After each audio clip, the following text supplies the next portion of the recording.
really materially absent from whatever is going on in every other city on this planet right now. You were absent for all of human history before your birth. The idea that you simply can't imagine not existing after death is really kind of just for lack of trying, I think. Granted, this is terrifying, and I think it's terrifying not so much in our own case, but it's terrifying in the case of those we love, and we are terrified to lose the people we love in this world. That is an objective fact, if there is one in this area, and religion is the strategy we have adopted to keep that terror at bay. So if it's not religion, then what do you have? Well, it's not that you necessarily have a replacement for everything religion does on every question. I mean, you don't replace the belief in Santa Claus with something that does exactly what the belief in Santa Claus did. You know, equally consoling, equally motivating on Christmas morning. I mean, it doesn't happen. Except that it's just not true that religion is the strategy that we've adopted to deal with that fear. Religion is infinitely more than that and more complicated than that. Religion is also the strategy, if you call it a strategy. I mean, religion is also the recognition that the world is filled with an order that is inaccessible to measurement and reason. It's the recognition that human beings have a certain purpose in this world. It's the things, actually, that you espouse, although you don't espouse them with a religious purpose. I mean, it's the thing that gives meaning to what you say when you say this form of religion is bad and this form of religion is good.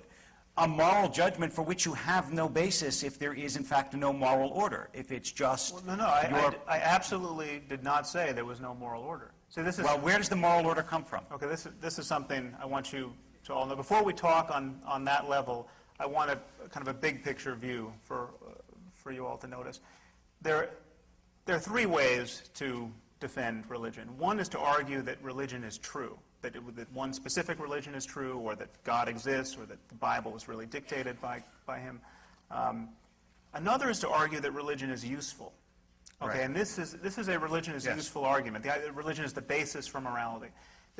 Please notice that this is a very different track to run on, and it says nothing at all about whether or not God exists. Of course it does. No, because if I of course it does. No, I'm sorry. You can't characterize my strategy and not let me tell you that you're wrong. But let me finish the point. Yes. Okay. Feel free to tell me I'm wrong, but just hear what I'm claiming. Okay. Even if I conceded that religion is profoundly useful, so useful as to be indispensable. You know, people without religion will just rape and kill each other, and we don't want that, so by all means, fill the churches and mosques and synagogues. That would not, for a moment, grant credence to the idea that one of our books was dictated by an omniscient being, or that such a being exists. All religion could function like a placebo. And I could invent a religion for you right now that would be guaranteed to be useful, in fact, more useful than any religion in existence, and you would know it would be untrue. I mean, right this moment, I could invent a religion which the precept is, be kind to others, don't lie, cheat, steal, or kill, and this is where it gets novel, make sure your children make every effort to understand science and mathematics to the best of their abilities. And if you don't By the way, you could take that right out of Maimonides. He said that. Okay, and if you don't do that, you'll be tortured for eternity after death by a 17-headed demon named Dexter. Okay. Right. If we could spread this faith to billions right now, we would live in a better world. Absolutely. If we could replace Islam with this faith, we would live in a better world, for starters. Okay? But that wouldn't lend the slightest credence to the idea that such a demon exists, or that torture after death. Can I tell you now why I disagree? Okay. So you're going to argue that it would lend credence? You're about to hear what I'm going to argue. Okay. If you live in a world in which the laws of that world fit with the natural world, then it suggests that, in fact, you are living the way you are supposed to live, the way that the world intends you to live. If there is, I'm not saying this is a proof, but that it's a support, no doubt. If there is a God who ordains a certain morality, and you live that morality, and in fact it creates a good society and a happy life and all those things, then of course it lends credence to the idea that the world is designed a certain way by a designer who wants a certain thing.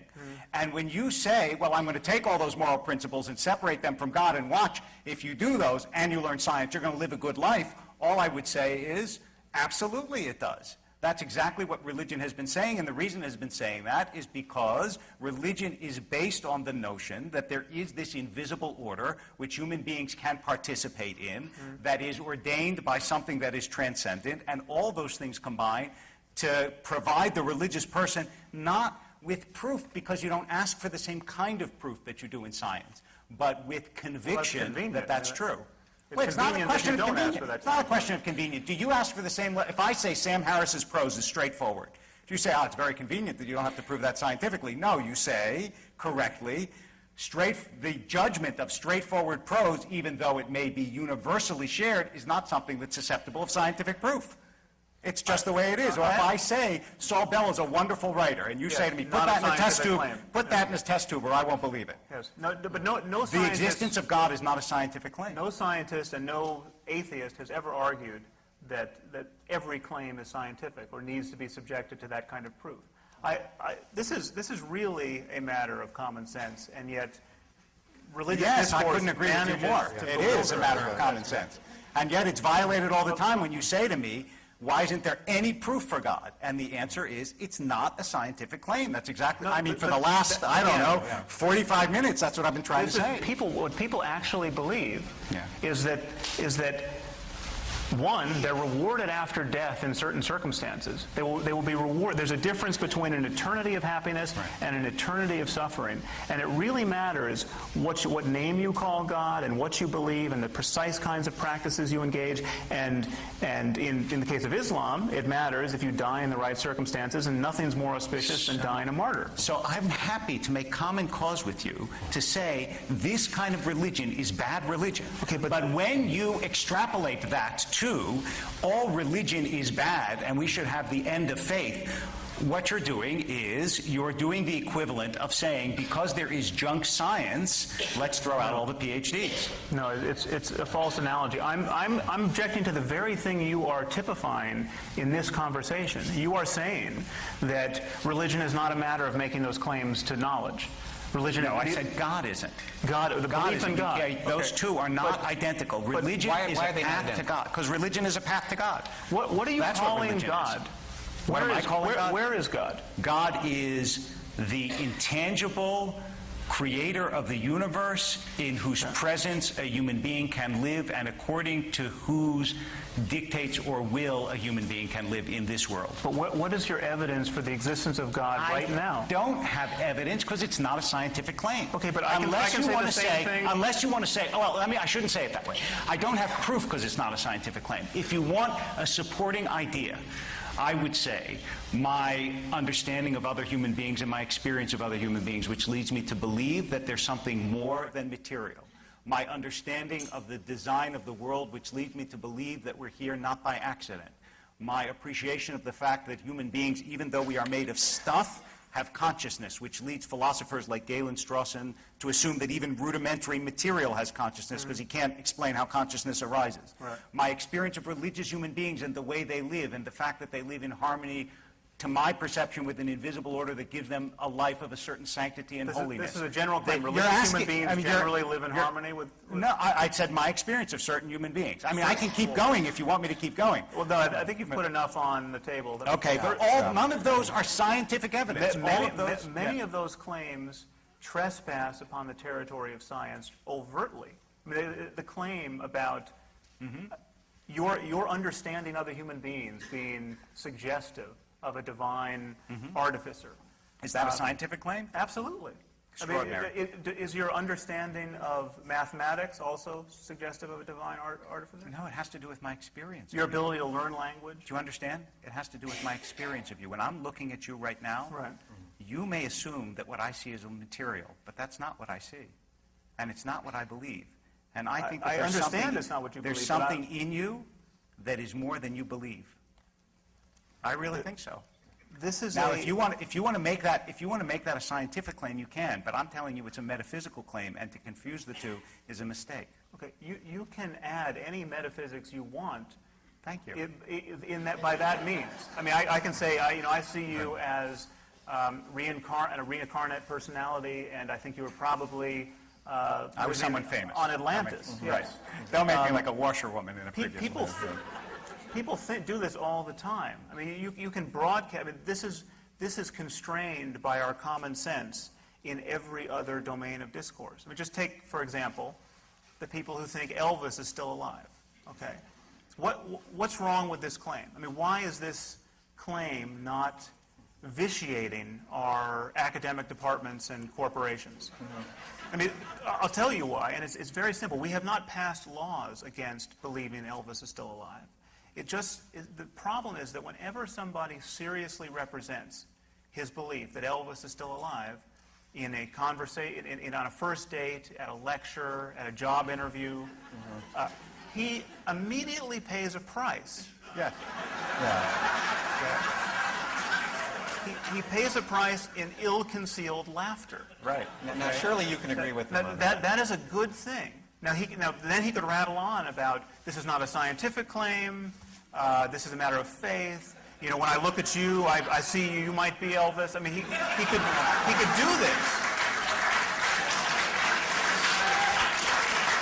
Except that, you know, this is like I mean, almost all the books. I don't believe it's in your book, to your credit, but the Bertrand Russell teapot analogy, right, which Dawkins is so fond of, that there might be a celestial teapot circling the globe. I think it's in my book too. Is it? Shame on you. If you make a claim about the existence of a physical entity like Elvis or a teapot, yes, that is evaluated the way you evaluate any other physical entity. That's why I keep saying, and I will say it again, that it is not a scientific claim to say that I believe you have a soul or that God exists. If it were a scientific claim, then you would be able to evaluate it the same way you could get a telescope and look for a teapot. But you can't. Let me ask a question that deals with, change gears on you guys here. Yeah. A question that deals with human creativity. Okay. Religion has inspired a lot of great works. Look at the world of music, the visual arts. Okay, let's just, for a second, say the world comes over to your way of thinking. Right. How does that affect the arts? Music, literature, The Simpsons. You know, I'm just curious. What would that creative world be without that? I think it's a false fear. The idea that we wouldn't find any reason to build beautiful architecture or paint nice paintings, but for indulging certain religious superstitions. It's just not. I think Feynman once wrote that he was a poor poet who must fall silent when he finds out that the sun is actually a massive sphere of hydrogen fusing into helium. I mean, it's not. The claim is that you have to take something on faith to be creative, and I think it's a product of an argument that you used briefly early on, which is a fallacious one. This idea that the percentages of people who do these great, I think you used it in the in terms of goodness, not in terms of art. Yeah, in terms of goodness. Right. Most people. Was it not fallacious in goodness? Yeah. I'm just well, yeah, curious. no, it's that fallacious. one too. Okay. Most people are doing this good work are doing it for religious reasons. Well, most people, most of the time, have been religious throughout human history. There has been no one else to do the job. This is true. Yeah. I mean, most people who have plucked chickens have plucked them while believing in God. That does not mean you need to believe in God to pluck a chicken. That is precisely why. Yeah. That is precisely why it's important to look at the 20th century and the 19th century, when it was possible to have societies that didn't believe in God, and to see what happened. But you have and to when look I at what did else that, they you said, believed in. when I did that, you said, but they didn't believe what I believe. And what I'm saying is that if you very had few a... people do believe what you believe, apparently. No, I being Sam Harris here, not what I, David Wolpe, believe. You said, when I said Napoleon, the French Terror, the Civil War, Stalin, Hitler, Mao, Pol Pot, all these, as soon as it became possible to have non-religious regimes, look what happened to the world. You said, but what about people who believe what I do? And what I'm saying to you is that thus far in the world, extraordinarily enough, when you remove religion from a society, it is not ruled by Sam Harris's. That's not the way it seems to work. Now, you'll tell me this is a utilitarian argument, and indeed it is. This doesn't prove that religion is true, but it certainly does prove that there is a values vacuum in societies when you suck religion out of it or force it out that is, to my way of thinking, terrifying. It does not prove that simply because you have to look at what else these people believe.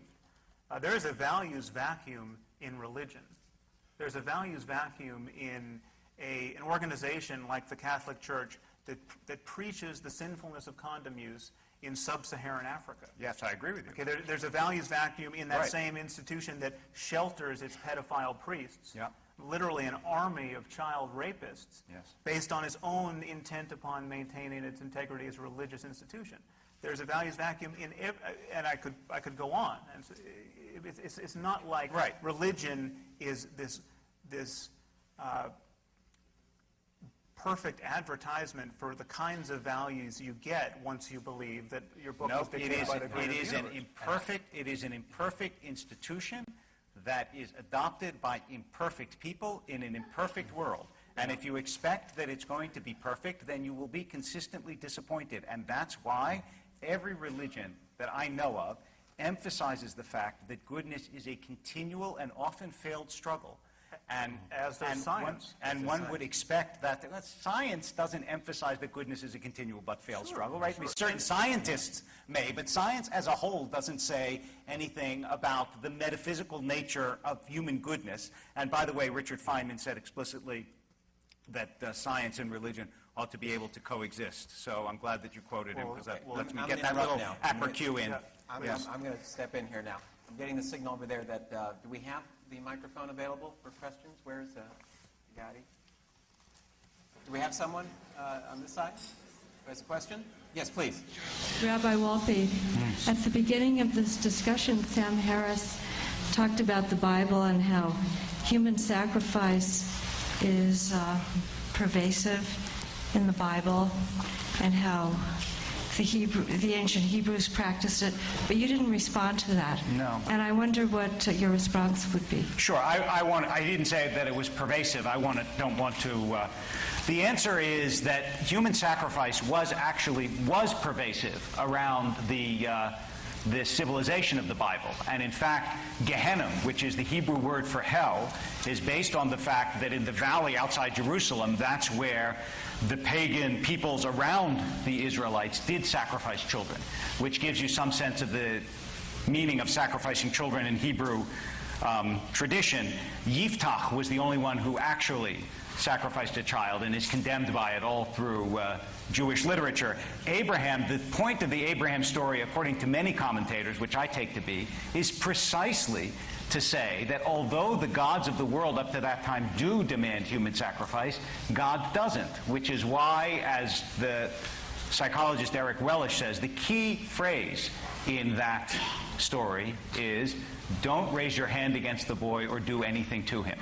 Right? That's what the angel says to Abraham when Abraham raises the knife. And that's the key message. So to say that either the Hebrew people, the Israelite people, or the Bible advocates human sacrifice, and I'm not putting that in your mouth, but to suggest that is it's just a travesty of the Bible. Well, I'd add a few codas there. The picture is not quite that rosy. First of all, the Abraham story does not end with any resolute condemnation of human sacrifice. There are a few lines where God condemns human sacrifice in Deuteronomy and elsewhere. There are a few moments where he tacitly rewards it in the sacrifice of Jephthah's daughter. You might know that story. That's what I just mentioned. Okay. Right. There's a place where God claims to have gotten the pagans to have, this is in Ezekiel, he's got the pagans to practice human sacrifice so as to further defile them. And we might question the morality of God on that. You might, but that does suggest clearly that in the mind of Ezekiel, human sacrifice is a terrible thing. Yes? It's by no means as clear as you would want to be. It is the most terrible thing.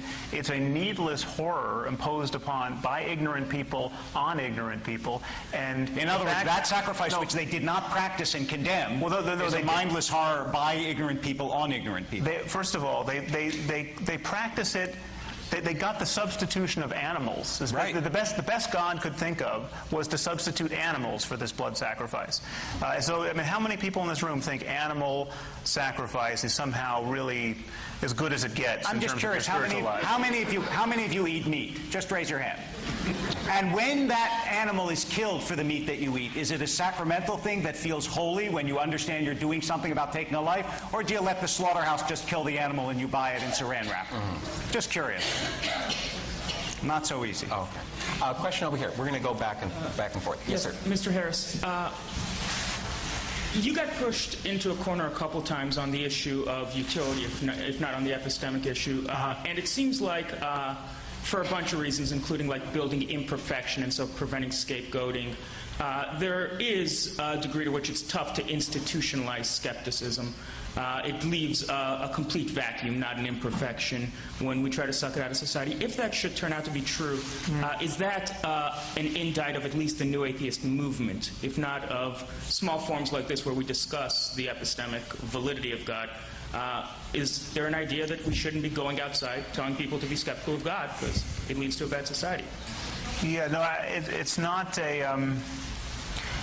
there are kind of two levels on which I heard your question. I mean, how did you mean skepticism? Skepticism in terms of... In every time where the rabbi said atheist society has gone bad, you're like, yeah, that's not my atheist society. That's an ideology. Well, no. The thing is, it's a false analogy, because what was operative there was not too much skeptical inquiry on the nature of God.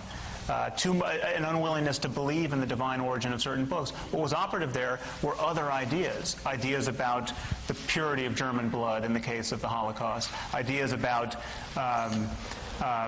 economics and rather bogus ideas about science in the case of communism. And these were other ideas, and just the rampages of tribalism and greed and megalomania on the parts of certain leaders. Other things were operative. It's not. I mean, I want to make it very clear. I'm not holding religion accountable for all the bad things religious people have done in the world. I'm holding it accountable for all the bad things they only could have done because of religion. Okay, and that's why calling Stalin an atheist is a false argument. He was not moved on the basis of his critical inquiry, on the basis of his lack of faith, to kill tens of millions of people. I want to clarify that, because I agree with you, but I don't think you're addressing the point. The question is not, I'm not saying that, put an atheist in and look at the terrible things they'll do. I don't want to be understood to be saying that. What I'm saying is, when you remove religion forcibly from a society, the question, and I think this is what the questioner is asking, history shows that you get so far a terrible result.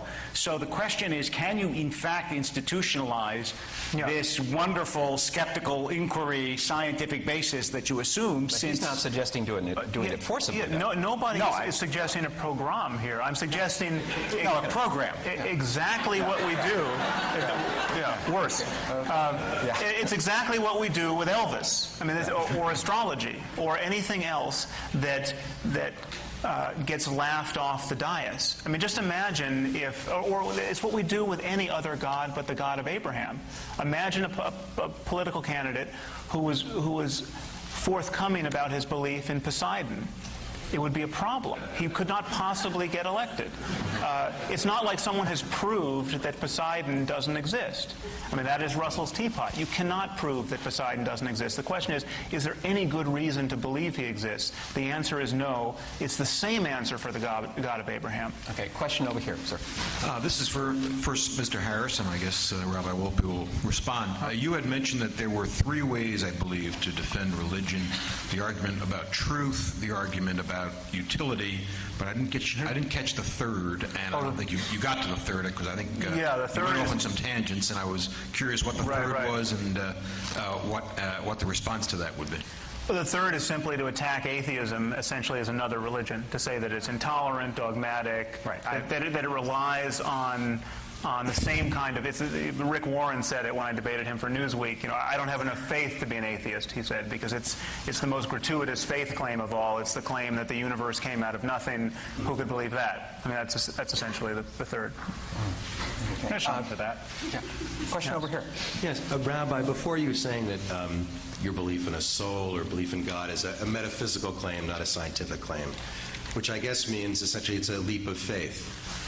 If it's a question of a belief in faith, then why, in the words of Rodney King, can't we all just get along? Why are religions fighting one another, killing one another over something that essentially is a fairy tale? It's a, well, I was with you until the last 2 words. Okay, so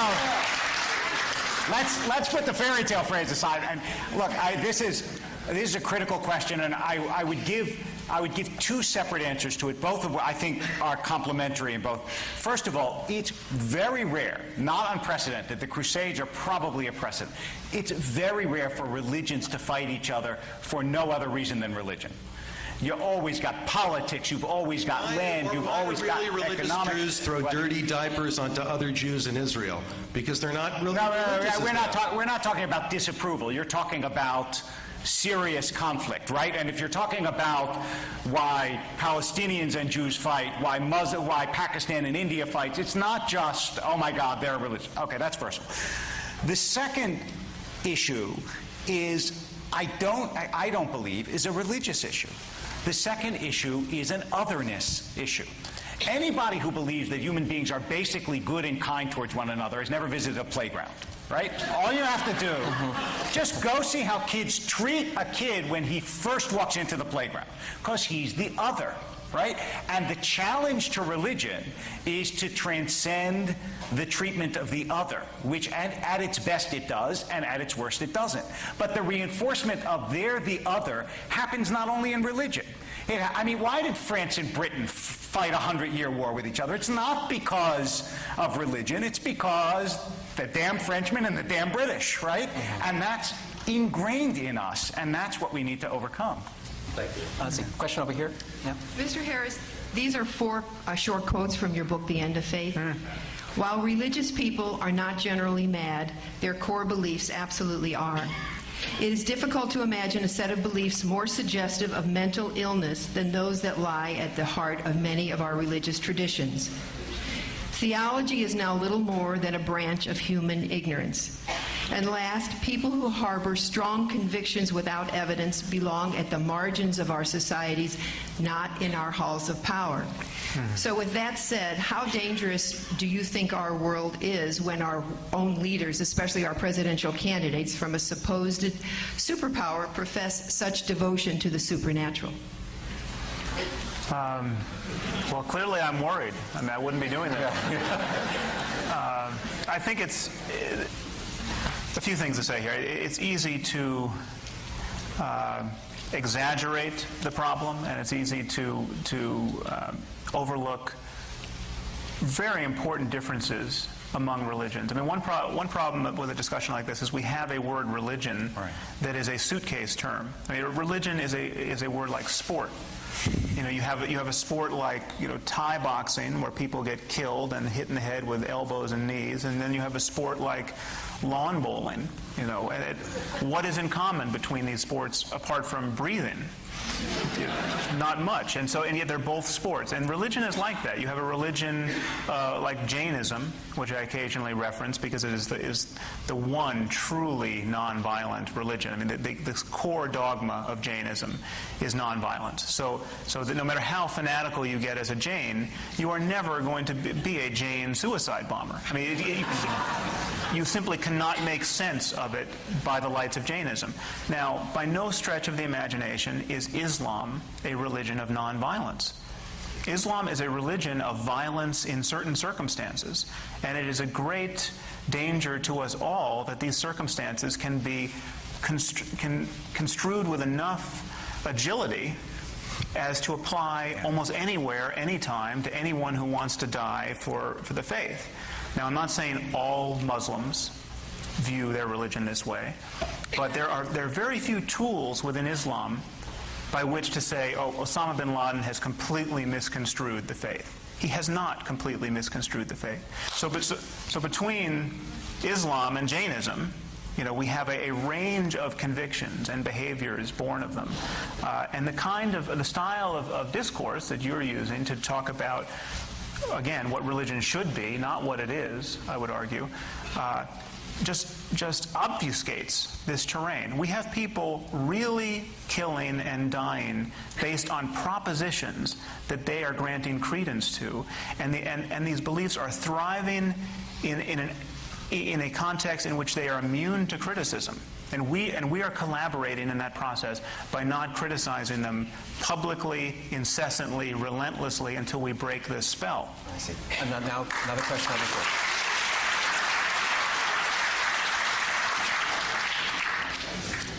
Rabbi Volpe, I hear religion talked on many different levels tonight. And I believe you believe in God. But I'm wondering about the other religions. And how do you determine that your religion is the right religion and your religion is the true path to God, as opposed to two virgins waiting for me in heaven, or Jesus Christ coming back to save me? And I don't understand how religious people are convinced that their religion is right. And where does that come from? Well, I mean, I always say when people ask me that it's my job to argue Judaism's excellence, not its superiority. I'm actually not concerned to make truth claims over other religions, because religion is not just a matter of propositions, it's also a lived life. The way that I understand it is, religion is an orientation and a system of patterns and behaviors that allows you to live in the presence of and with the consciousness of God. I assume that other religions can do that too. What I evaluate in other religions are the things about them that impinge on the rest of the world, like Sam was just talking about, right? If you're a suicide bomber, then I condemn that in your religion, which leads you to do that. But I have no idea to what extent a Muslim or a Christian exists in the presence of God, except in as much as they tell me that they do. So that, for me, is sufficient. It seems to me that religious tolerance consists exactly in that. That is, I practice my religion because it gives me all the things that it gives me and because I believe it to be true. It doesn't mean that I have to belittle or dismiss the paths of other faiths. Question over here.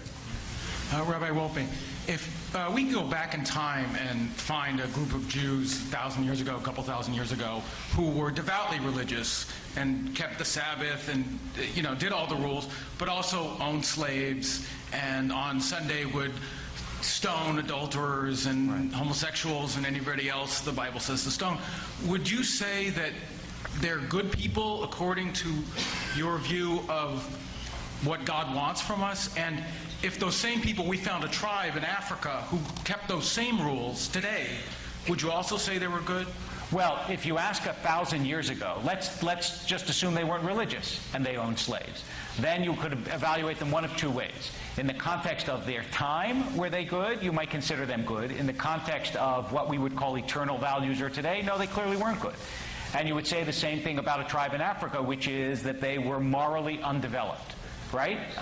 So that to me, but my understanding of religions is that they go through a spiritual evolution, which is, by the way, not only, I didn't invent this. Look in Maimonides when we're talking about animal sacrifices. You know why Maimonides said that God instituted animal sacrifices? Because he was weaning the Israelites off an atmosphere and a society in which people actually sacrificed human beings, just as Sam said, in an echo of Maimonides, and that suggested that eventually you wouldn't need animal sacrifices either. So the idea that spiritually one evolves, that seems to me perfectly compatible with faiths. You wouldn't expect that God could give a message that could be absorbed equally in every society at every time. Rather, over time, messages get refined, understood better, and lived better. You want to comment on that? Because you've talked about the adherence to the holy books, though. Yeah. I don't think he answered your question. I think it was a very good question. Two claims here. One is that you almost made it explicitly. It was certainly implicit. The idea is that at the time, the Canaanites were so ill-behaved that just getting together a coherent list of reasons to kill your neighbor was an improvement over the general barbarity of the time. And that essentially this is what... Wow, that was implicit in what I said? That's remarkable. Yeah, no, the idea that these people are so much more suggestive than I realized. I got to say, it didn't cross my mind, but go ahead. Feel free to amend your statement. No problem. He just did. Or, in fact, to make it again so that it'll be understood. This is often claimed, the idea that the Bible is just the best that was possible for that community in that period in history. You know, the 5th century BC was an age of such barbarism that Leviticus is really kind of it's like the U.S. Constitution, a brilliant document. It is not a brilliant document. It is an appalling guide to morality. And just think of how good a book would be if it were authored by the creator of the universe. I mean, there's not a single sentence in any book of the Bible that could not have been written by somebody living in the Iron Age. This is a problem for claiming that this is the best book we have. And so the problem is, if you're living by Leviticus and Deuteronomy, you should be a good Jew for all time. Now, why are you not a good Jew for stoning your neighbor for working on the Sabbath today? You're not, because we have different standards of morality and reasonableness. And we happily do, and those came from outside of religion. Those did not. No, it's true. They were all religious people dealing with the strains. Yeah, well, no, exactly. Well, what I would say is that that's only if you see any document as a static document. But if you understand, I mean, look, the rabbis, for example, and I didn't understand this to be your question, but I'm happy to answer it. The rabbis said about stoning a rebellious child. The rabbis, who, believe me, their morality was not shaped by the Constitution, right? Their morality was shaped by the Bible, which is the world in which they lived. They said, this never was and never will be. Now, why did they say that? Because their sense that God doesn't want a child to be stoned, that is, their judgment of the Bible arose from the Bible itself. Their judgment of morality is something that was steeped in those books and in that text and in the community that interprets that text. And to see it only as this is a sentence that the Bible says and therefore I judge the book as to be illegitimate neglects the fact that every religious text is a text that gets interpreted through a community. That's what makes a religious text. Do you actually think the book would not be improved if we just change that line about stoning your children to death for talking back to you? I would say that it wouldn't be more. The moral vision of the Bible would not be upgraded just a notch. No, well, not the moral vision of the community that emerges from the Bible and struggled with the Bible wouldn't be. And if you ask me, I mean, although you're not asking me, I don't think that the Bible is a verbal record of the revelation of God to human beings. I think that it's a human product of God's self-revelation. So I expect there to be in that book lots of things that emerge from that society. That's exactly what you would expect. Wouldn't you be on firmer ground if it were just unambiguously the most brilliant treatise on morality and still just stood the test of time even today? I mean, just repudiated slavery? I mean, you and I could improve the Bible in 5 minutes. Not if the Bible was written thousands of years ago. No. No, but that would suggest it's divine authorship. If it was written, no, because you have to have the idea is, can you create a book which an interpretive community for thousands of years would find nourishment and meaning in? And I know that you think that's easy, but I suspect it's more difficult than you think. Well, the bar is set just a little bit higher than they managed in Leviticus. We'll see how long the end of faith lasts. Okay. I don't know. Question over here. This question is for both of us. It actually touches a little bit on what was just said. I'm wondering, although you were talking earlier about healthy and unhealthy religions, and in that context, I'm assuming you were by meaning fanaticism, and in more context, Islamic fanaticism. Not just. Not just. But primarily. Primarily and specifically. And although there are very few Jews today who are still stoning their children to death, there are still Islamic. There are Jews who there are still Muslims who are killing people, killing infidels.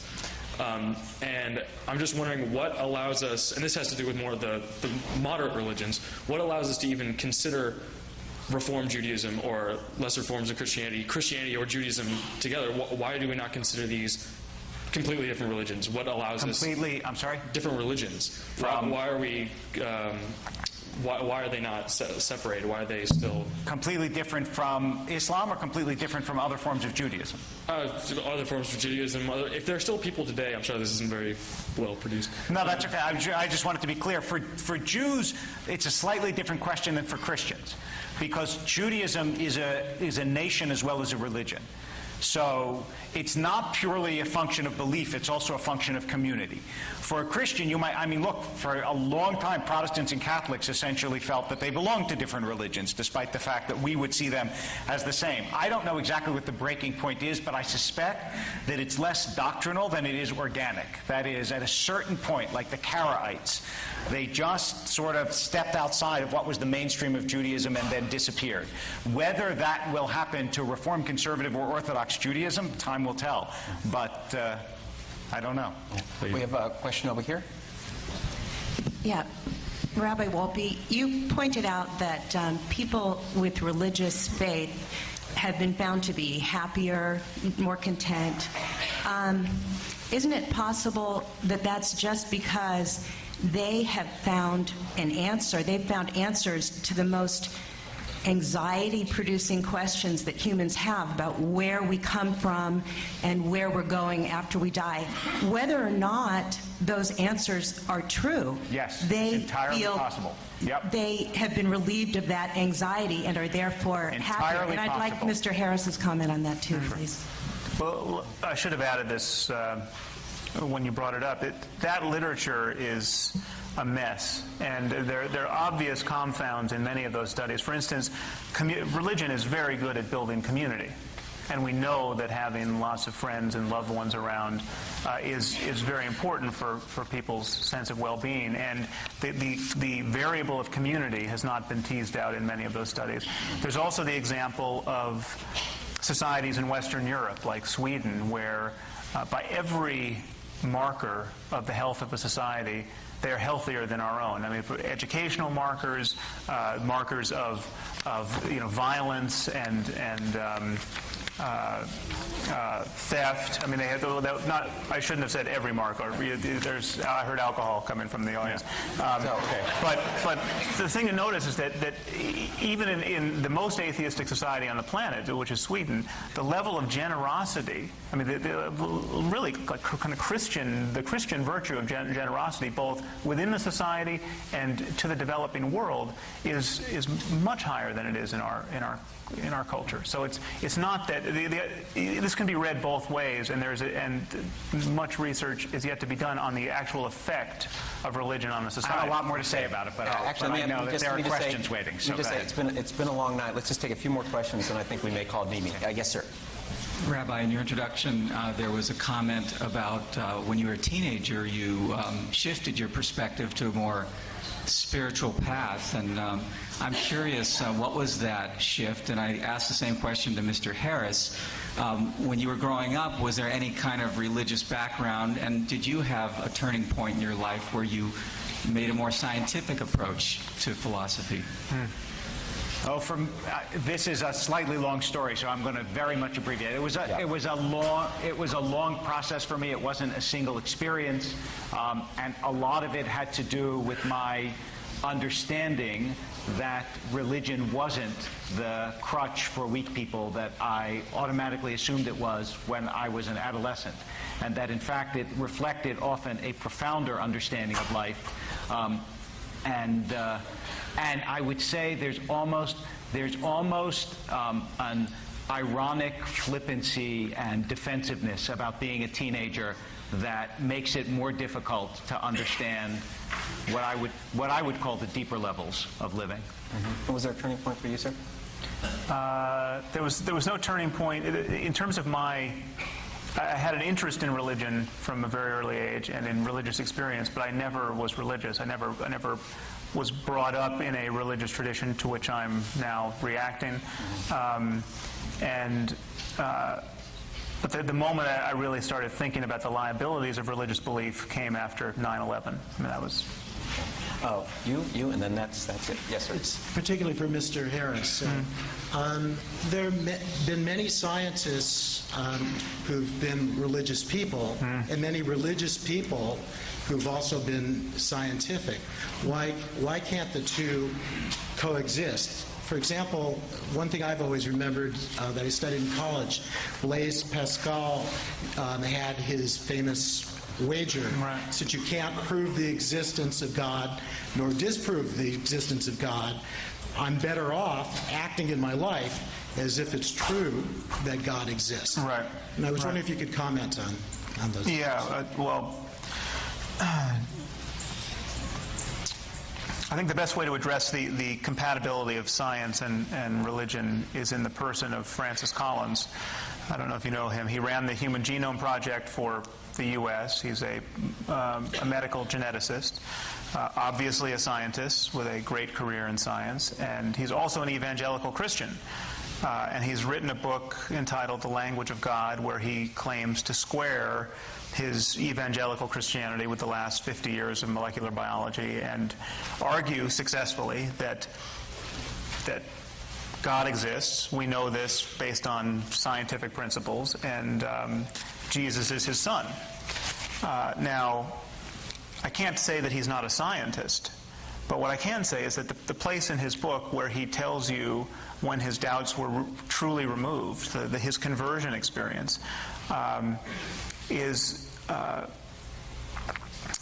testifies to the way the human mind can be partitioned, where a scientist can lapse in the most egregious way in terms of his scientific standards. And because the passage goes like this: I was hiking in the Cascade Mountains and came upon a beautiful frozen waterfall, and my doubts were removed, and I fell to my knees in the dewy grass and surrendered myself to Christ. It's virtually verbatim. So now I would suggest to you that it should be obvious to all of you, and it certainly should have been obvious to Francis Collins, that if a frozen waterfall can testify to the divinity of Jesus, anything can mean anything. He said he actually elaborated on this point in an interview for Time magazine. He said the waterfall was frozen in 3 streams, and this put him in the mind of the Trinity. Okay, this is psychotic thinking in any other context. You know, what about that? No, wait. Is that maybe that's the point? Well, of course, it's exactly the point. When you apply the wrong category to the wrong experience, it seems ludicrous. What he was saying is, I had a religious experience. Read the first chapter of Ezekiel. You'll see it in even a more extreme form. A religious experience, if you're outside of it and you evaluate it, of course, so does a poetic experience. I could say to you, shall I compare you to a summer's day? And you'll say, that's an idiotic thing to say. I'm not a summer's day. Well, of course you're not. And yet, there is a truth in not you are, but and yet there is a truth in metaphor and in imagery. And what seems to me significant, and by the way, I've read Collins' book, and I think it's a pretty good book. What is significant is here's a guy who was trained in science, who evaluates things scientifically and recognizes intuitively, as not everyone does, that his experience of religion is not to be evaluated scientifically. You think that that's a failing in him. I think that that is a measure of the largeness of the man's soul. Well, it's clearly a failing in that he goes on to make explicit claims about the divinity of Jesus, his resurrection, the likelihood of his return to earth. In other words, having had an experience of God, he believes the tradition in which other people who've had experiences of God have taught him. We've come here. It's like what people said about Plato. Whatever road of life you walk down, you found them on the way back. That's what he experienced in his faith. Okay, last question here. Okay, Rabbi, do you think that Western religion in particular, and especially as far as science is concerned, the problem is anthropomorphic imagery of God and all the stories that we tell that, of course, appear to be, just unfathomable. Right. The rabbis say that the Torah speaks in the language of human beings because they recognized exactly that problem. When you seek to express that which is not human, first of all, we're limited by our conceptual apparatus, right? I mean, how do you imagine? It's like when you read science fiction. So the creature has 3 heads, right? We can't really imagine something that is other than ourselves. And this is what I would say sort of I say to students, When you're 5 years old, you can't imagine what a 20-year-old is. It's far beyond your conception. Now, we are, in terms of God, far less capable of understanding God than a 5-year-old is of a 20-year-old. So we use very elementary images to explain something that is infinitely greater than ourselves. The only time it sounds silly is when you think you have to put God on a conceptual grid. When you say, well, obviously, there's no God, because, like Yuri Gagarin, the cosmonaut, said, I was up there in space and I didn't see him. Right? So, all I can tell you is, if that's your measure, you'll never see him. Yeah. So, now, let me...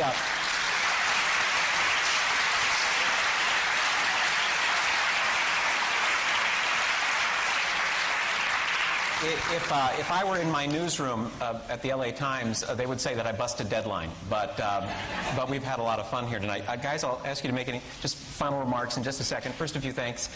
Thank you to the university for organizing this event. And...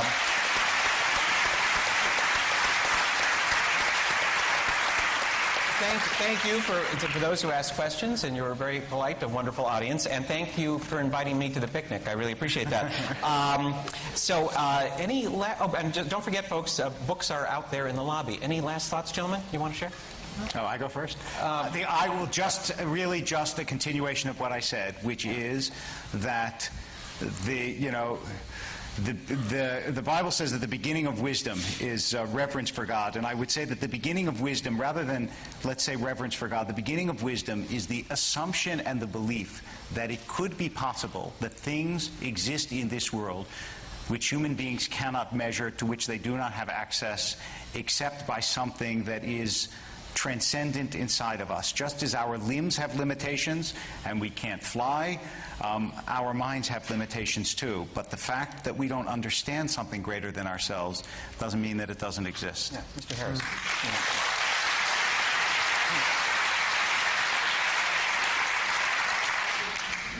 Any closing thoughts? Yeah. Well, I would say that the place to put our faith is in human conversation. This is all we have to work with. And the choice is to have a truly modern 21st century conversation, availing ourselves of all of the tools and all of the wealth of human effort that is our legacy. Or we can fixate our conversation in a prior century. It can be the 7th century if you're a Muslim. It can be the 5th century BC if you're a Jew. And we can privilege a conversation that was had then among people who could barely see the wisdom of swapping out their child for a goat in a sacrifice. And dignify their claims to understanding reality with some kind of special prescience. And I think we should be very leery of doing that, given what we see about us in the name of religion. Thank you.